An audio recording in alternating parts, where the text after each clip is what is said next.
আমার শাশুড়ি আম্মা গ্রাম থেকে অনেক কিছু পাঠিয়েছে, যে আম, এটা হচ্ছে আমার শ্বশুরের গাছের আম দিয়েছে, আর ওই যে পেঁয়াজ, কাঁচা মরিচ, তারপর হচ্ছে ঢেঁড়স, আর এই যে দিয়েছে সাজনা, পেয়ারা, সাজনা। আমি আম্মাকে বলি তো যে আমার বড় মাছ দিয়ে হচ্ছে সাজনা খেতে আমার অনেক ভালো লাগে, তার জন্য যে দেখেন কত সুন্দর সাজনা দিয়েছে, যে রসুন দিয়েছে, পেঁয়াজ আর আলু দিয়েছে।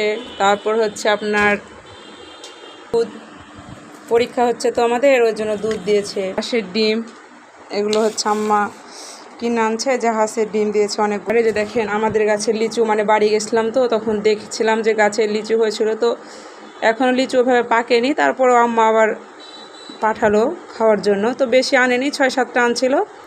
এই যে এগুলো সবাই মিলে খেলে আমার। মাশাআল্লাহ দেখেন বাড়ির গাছের ফল খেতে কিন্তু অনেক মজাদার। এই যে লিচু আমি একটা পছন্দ করি না, তবে আমার হাজব্যান্ড খুব পছন্দ করে। আর এই যে দেখেন